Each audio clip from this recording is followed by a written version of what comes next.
Dr. Matt Townsend is known as one of America's top presenters in the field of human relations and development.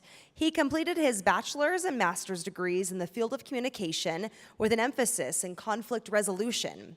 His second master's degree and PhD is in the field of human and organizational systems. Matt has a segment on KSL's Studio 5, which will need a change to KUTV Channel 2 eventually, right, Matt? No. Okay, good. Welcome, Dr. Matt Townsend. Hello!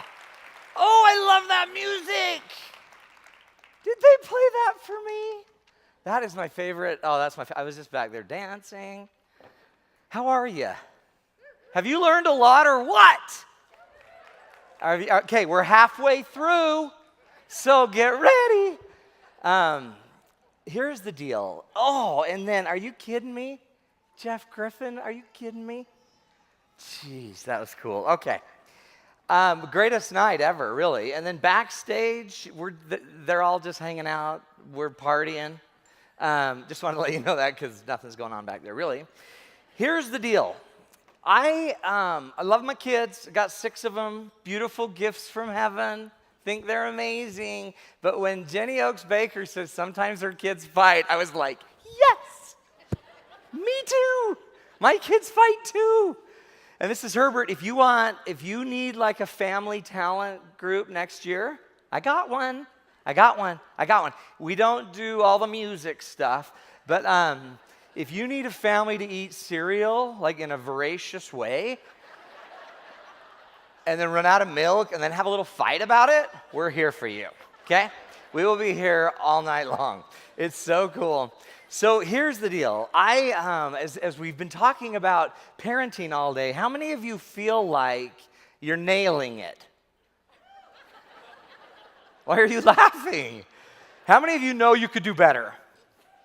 Yes, right? That's why we're here to get better. How many of you wish your kids were here to hear this so that then you didn't have to do all the work?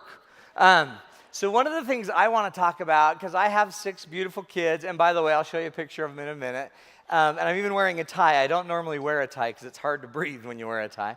But I'm going to show you a really cool little lesson I learned that will relate to ties in a minute. Before we go there, one of my favorite quotes. Where's the screen? Oh, right there. There is no single effort more radical in its potential for saving the world than a transformation of the way we raise our children. Do you believe that? Now, by the way, could that be what if you've already raised your kids? What if you've raised them and they didn't raise? What if they're like bad roles that just never raised? Don't you hate that? You did it perfect. Just you and the Rhodes bag. You were looking at the Rhodes bag, and they didn't raise, or they raised too much. They're just fluffy and big. We'll talk about it. We're going to talk about all areas of raising resilient children, and I don't mean to make light of it, but it's hard. You notice? How many of you did not know it'd be this hard having a baby? Isn't that great? It's hard, but is it not the most beautiful thing you've ever seen? We just had a killer experience with grandbaby twins being born. Oh, are you kidding me? There is nothing better than grandparenting. I'm serious. So if you don't have grandkids yet, get ready because it's the best. That's how you get paid back for the other years. But you know what? As a grandparent, you can have amazing influence. And as a parent, we can still have an amazing influence. And I believe our purpose is very simply this picture. I believe, is that not the coolest picture? Imagine that's your child, right? And your job as a parent, very simply, is to prepare your kids for the journey of life. That's them. Look how beautiful they are, right? Do you think they're ready? How many of you have like 30-year-old kids and you're like, not yet ready? How many of them have you noticed that their train scene doesn't look like that? It looks a little bit more like this. Like they're missing the train.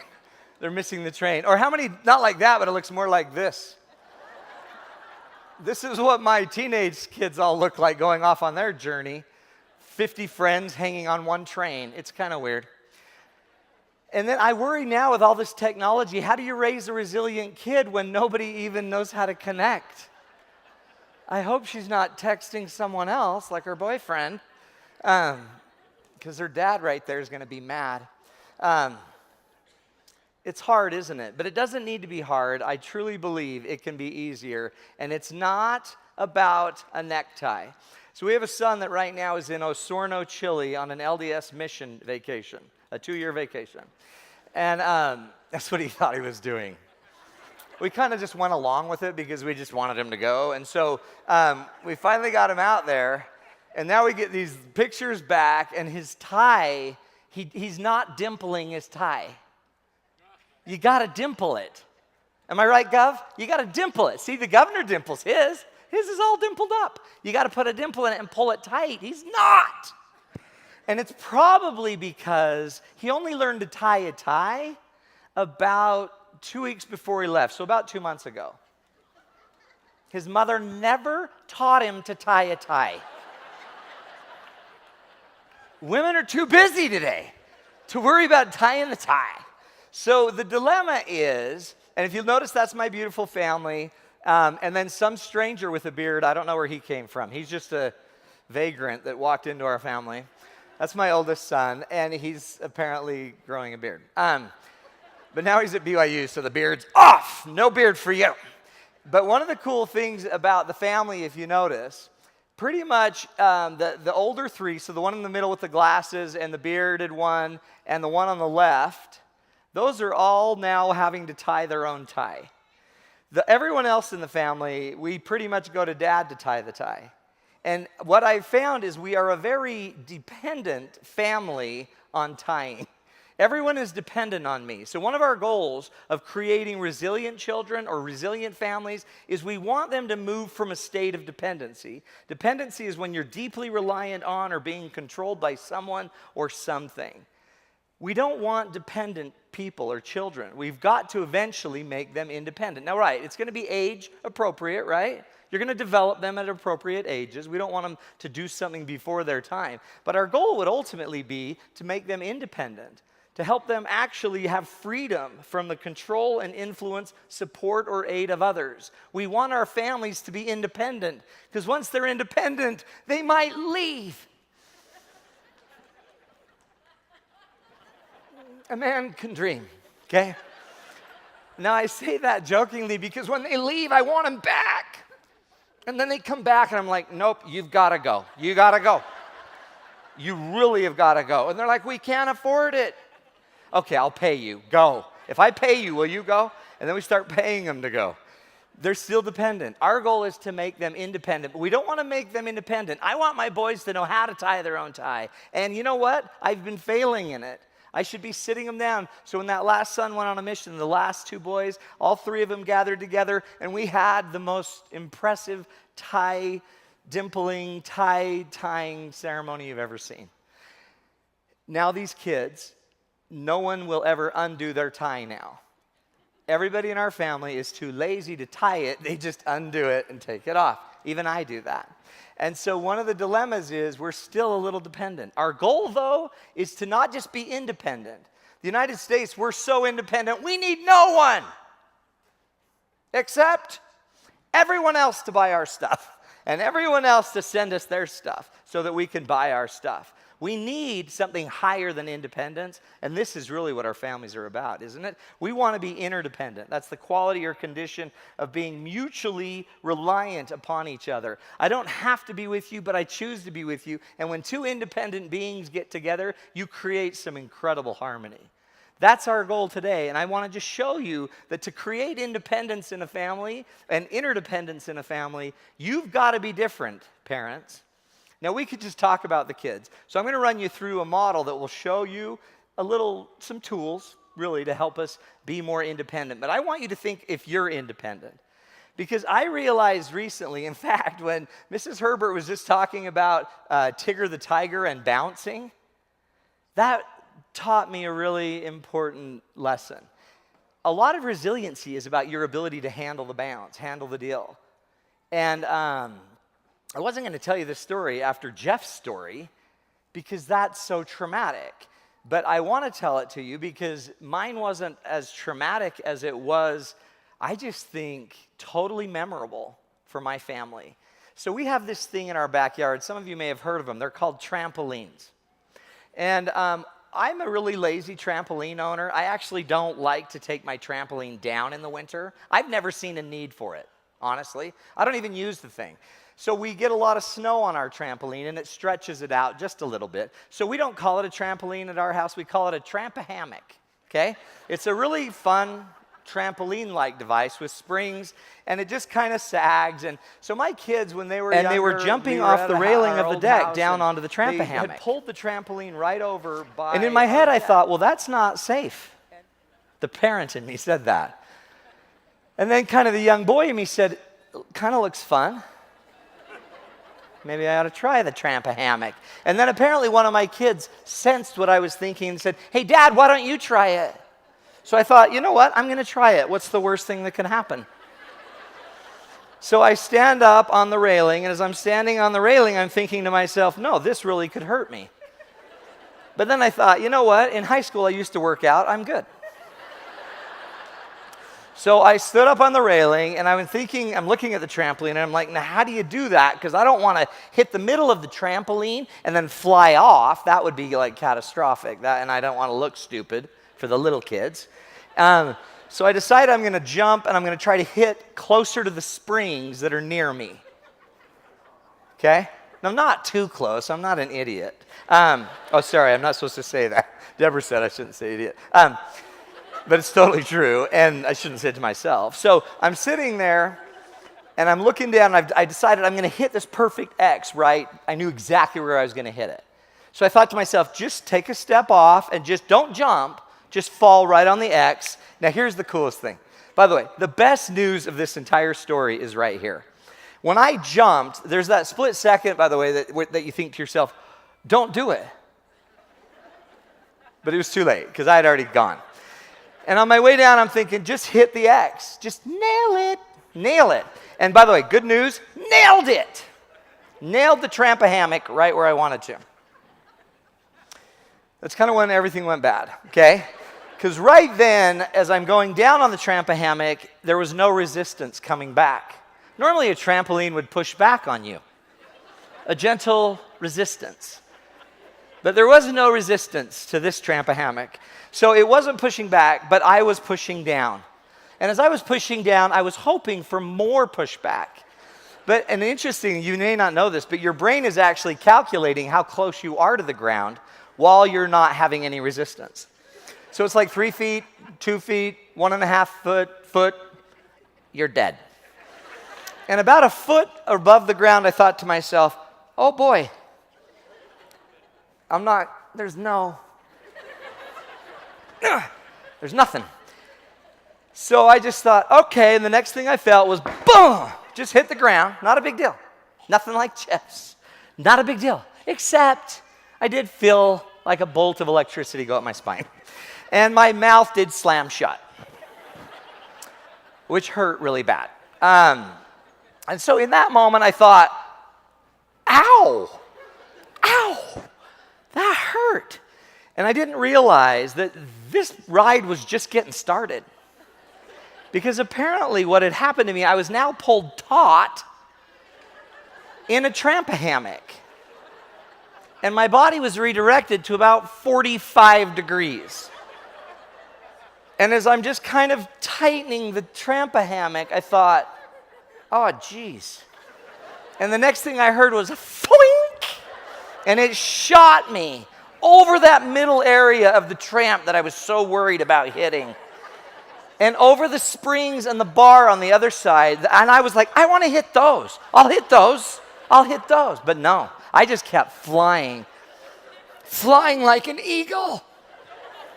And as I'm flying, I'm thinking, this is going to hurt so bad.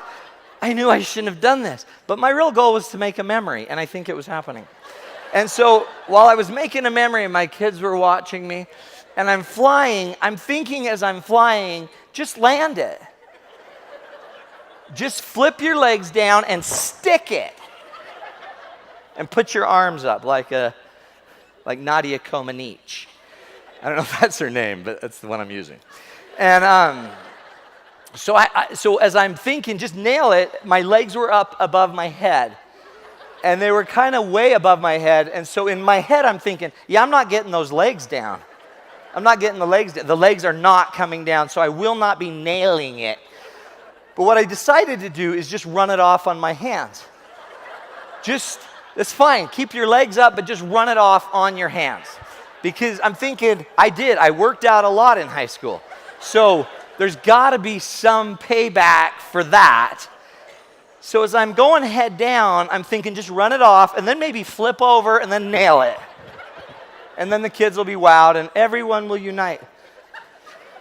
But no, and it was happening very fast. But as I'm flying and I'm getting even more inverted, my arms were kind of way behind me now. I couldn't get them up fast enough to run it off. So, as I got about a foot off the ground, I just said to myself, hey, just run it off on your face. Like, just use your face to run it off.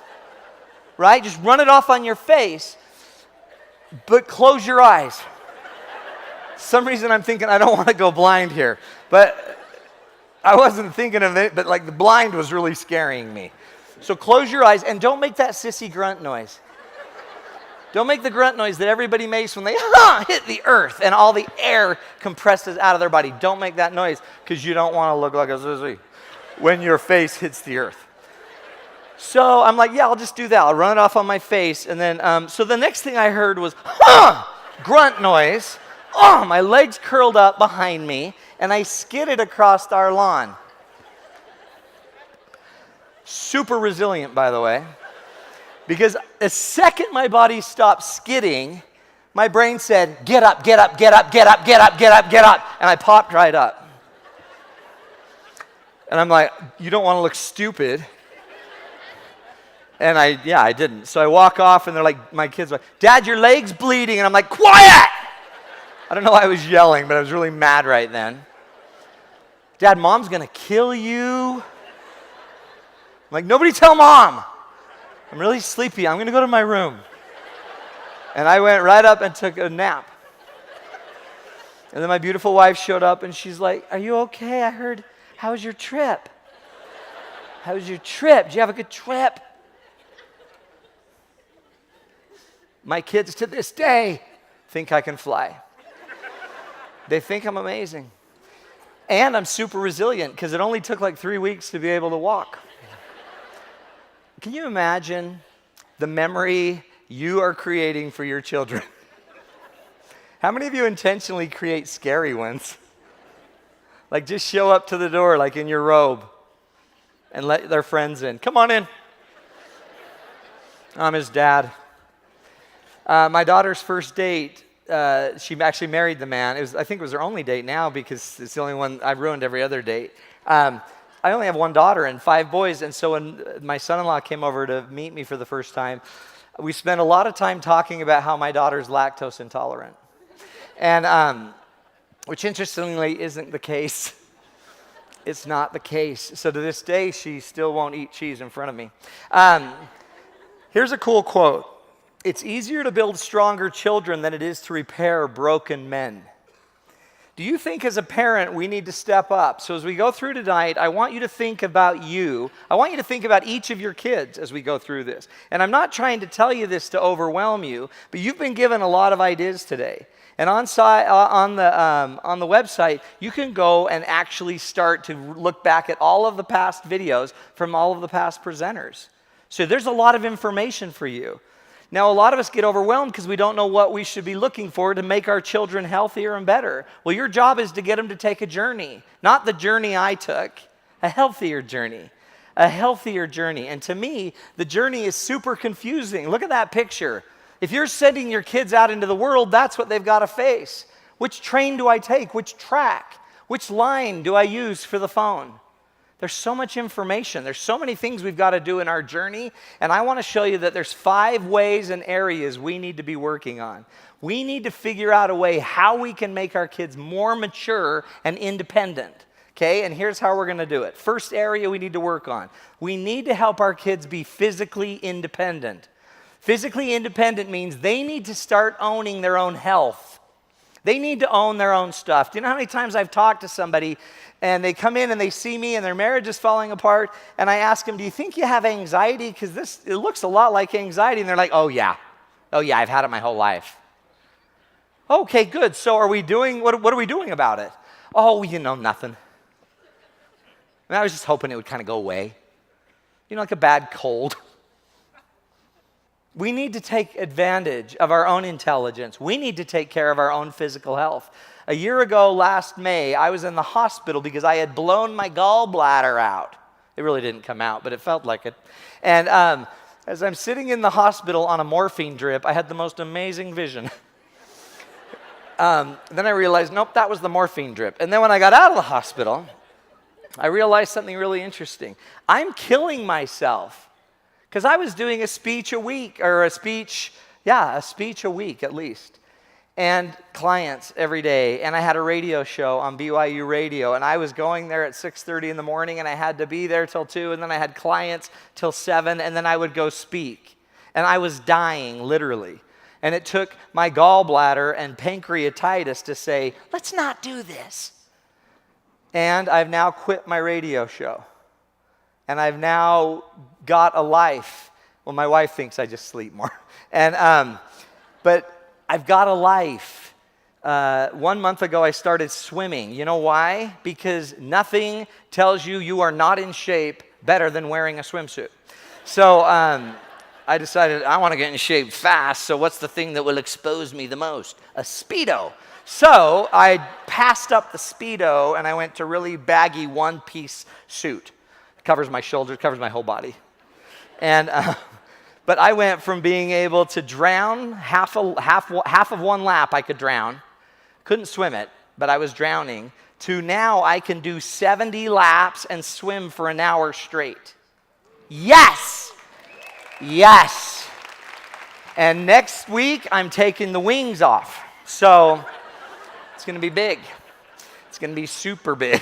I won't get into it, but I do wear a snorkel. So a lot of the old timers are like, hey, that's illegal. I'm like, what did you say? So our goal is to help our kids be physically independent. Do your kids know how to brush their teeth on their own?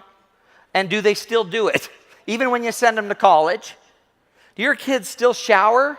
Or do they still give you the idea, well, hold it, I showered yesterday. And you're like, dude, you're 24 years old. You need to shower every day, big guy. And that's just your husband, by the way. And are your kids physically capable of exercising, of working out? Do they know how to make a meal? Have you ever left your kids and come home and they just are starving? There was nothing except all the Costco food. The kids don't even know that we used to not even have Costco. We had no Walmart. It was horrible. We used to have to make up our own combo meal.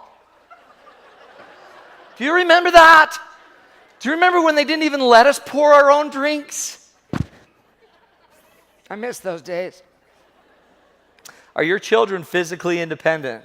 Are they good for their health? Now, as they get older, but we can allow them to do a lot, can't we?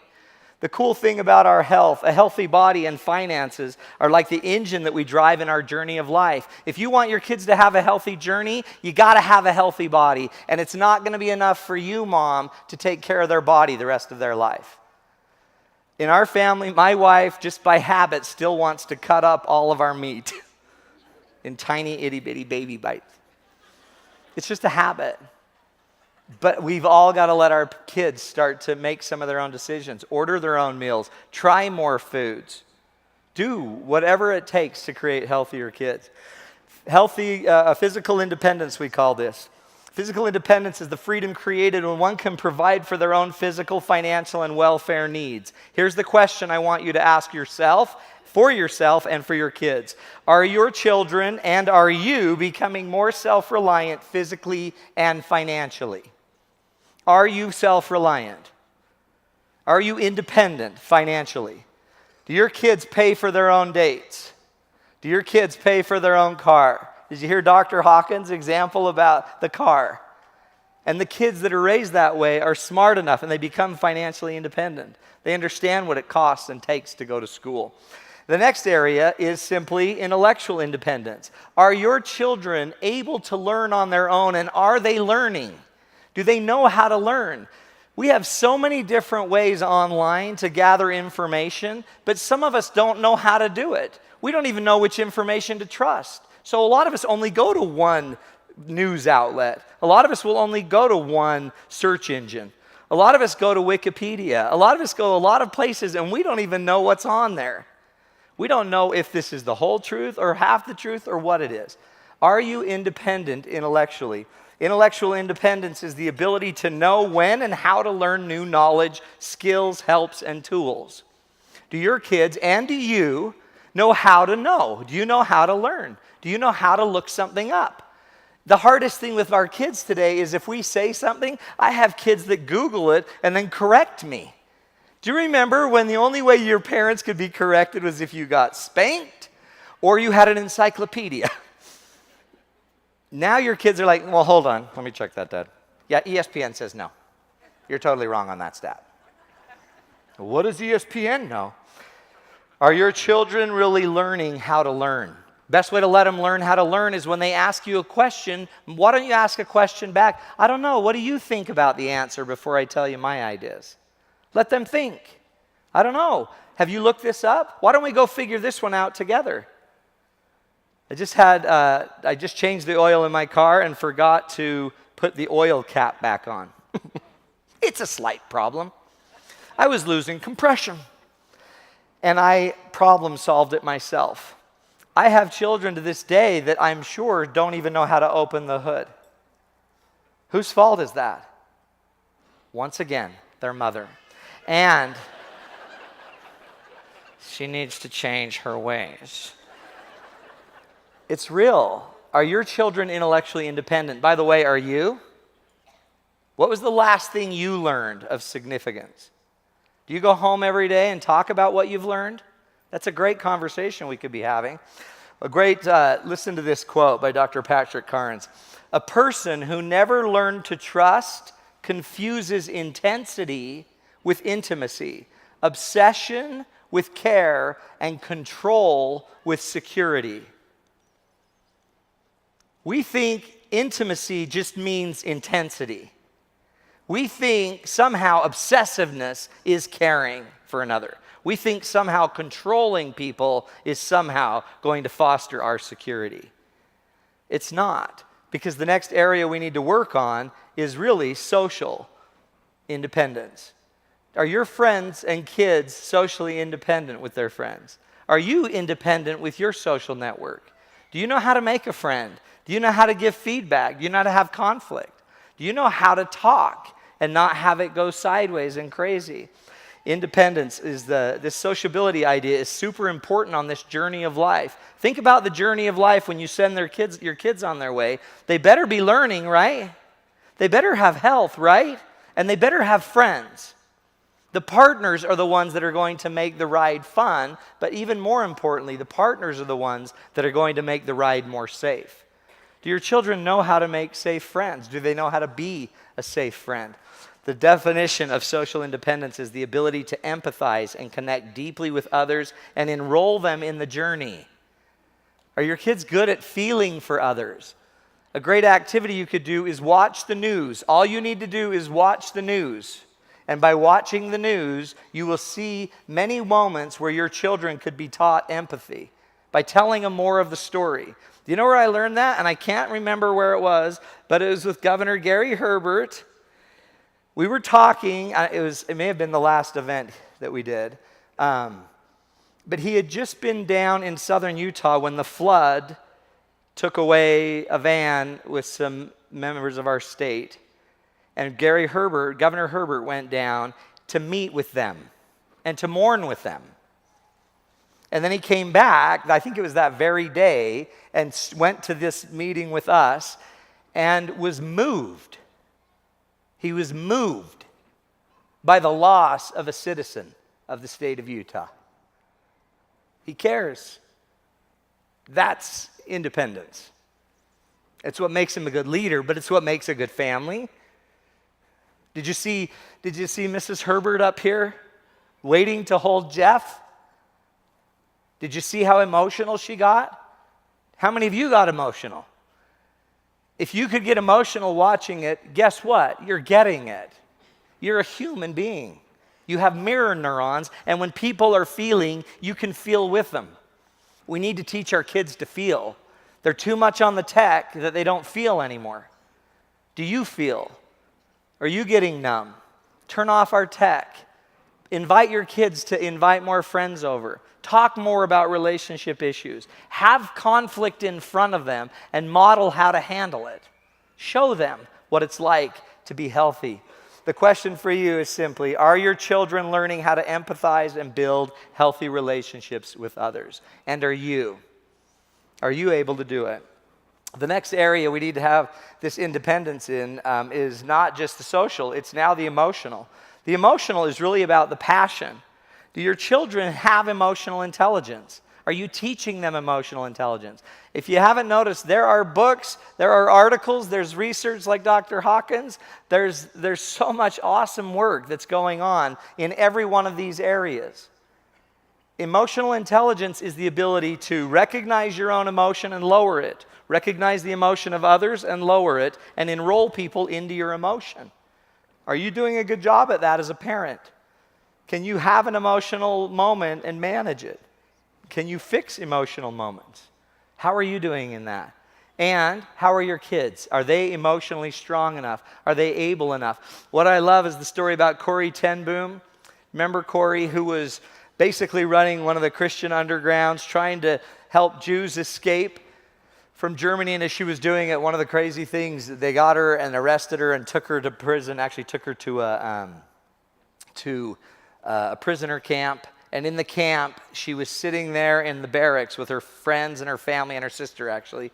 And as they're sitting there, she'd pray every single night. And as she would say her prayers would always thank God for the fleas that were in the barracks.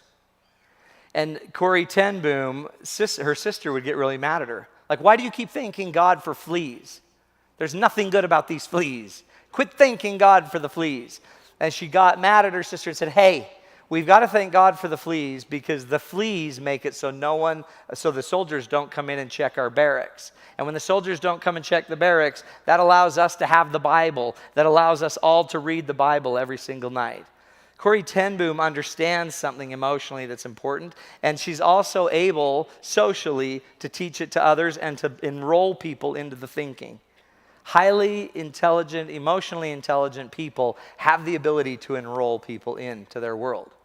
It's powerful. You've got it. Are we teaching it?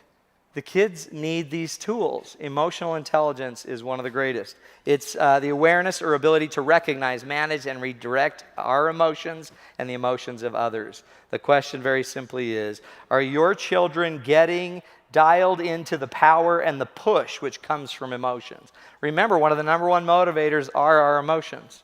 They're one of the number one things that tell us what we should be doing and couldn't be doing. Sometimes they're very wrong, and so a lot of times they're very right. Do you know how to dial in those emotions? The next area, very simply, is, and finally, is what I call spiritual independence. It's at the core. There are two great days in a person's life, this says by William Barclay, the day we are born and the day we discover why. Do you know why you were born? Is it clear to you yet? And do you tell your children why? I mean, it is, I was born to have you, so you could be born and have my grandkids, and they could be born. But maybe there's other things you're born to do. And there's nothing more powerful to model for your children than purpose and passion and excitement about something real. That is literally this idea of being spiritually and very deeply spiritually independent. Spiritual independence is very simply this: the ability to connect to a higher power or purpose, to feel centered and to be able to find and share inspiration in life. Lisa Miller is a scholar from Columbia that talks about the power of the spiritual child. And she says there is nothing more valuable for a lot of our mental health issues and our peace and our passion in life than spirituality in our family. And she's not talking necessarily just about religiosity, but are you connected to higher purpose? Whether it's a God or a Mother Nature or just the great outdoors, are you connected to something bigger? And do you feel it inside of you? Do you talk to your children about spiritual things? Whatever you believe, do you talk about it? Do you share it? Do you model your spiritual beliefs? Is it just mindfulness? Is it learning to meditate? Is it serving one another? Are you teaching it? Or are you hoping that everyone else is teaching it for you? The hard part about the spirituality is, does your child know how to connect in spiritually to a higher power or a higher purpose in life? You want resilience in your life? Man, they say that man never made material as resilient as the human spirit. It doesn't exist. If we want our children to be stronger, we can focus on the physical. We can focus on the intellectual. The physical is, do they have the health? The intellectual, do they know how to learn? Right? The social, do they have the people around them? The emotional, do they have the feelings and the passions and know how to manage those? Do they understand their own emotional issues? And the spiritual, do they have purpose? Do they have power? And do you? Let's learn to model this for one another. This doesn't have to be, I'm finding out with my own life, when I'm in my spiritual purpose, or when I'm managing my emotion, or when I'm socially connected, or when I feel healthy and learning intellectually, I'm a different dad. I do incredible acrobatic things like the trampoline. But more importantly, I have the patience sometimes to help my kids find their way on their journey of life. I know it's hard. It's not easy. Don't give up. Remember, as Jeff mentioned early, this quote, the journey of 1,000 miles must begin with a single step. And we must be like the bird, as Victor Hugo once said. We must be like the bird who, halting in its flight on a limb that's too slight, feels the limb give way beneath him, yet sings, knowing that it hath wings. We must bring the independence of a bird who's about to land on a limb that can't hold it. And when the limb breaks beneath the bird, it sings. And you know why it sings? Because it has wings. It has the wings to fly. Physically, it knows how. Intellectually, it's learned. Socially, it's been trained up. Emotionally, it's got its way. It knows confidence because it knows how to do it. Its confidence of the bird does not come from where it's perched. Your children should not have confidence just because they live with you, because there will be a day they will leave. Hopefully. There's a day they should leave. But if they don't have the confidence, they can't fly. Do you have the confidence? Do you bring it? Because when you do, guess what? You can handle anything, anywhere. And what you'll handle it with is one of those 5 powerful circles. You're awesome. We appreciate you. Governor, thank you. Mrs. Herbert, thank you. And can we all give them a hand, by the way? Where would our state be without them? They're good people to the core. Let's go make our children resilient. If you want more information, you can go to my website, matttownsend.com. And we have I have a 4-hour class there on resiliency for how to get into this with all of your kids. Most importantly, though, will you go be more resilient? Don't do the trample hammock thing. Don't do that. That's just dumb. But will you go be the best you so that we can all lift each other a little bit higher? Thanks, everybody. God bless. Thank you. Take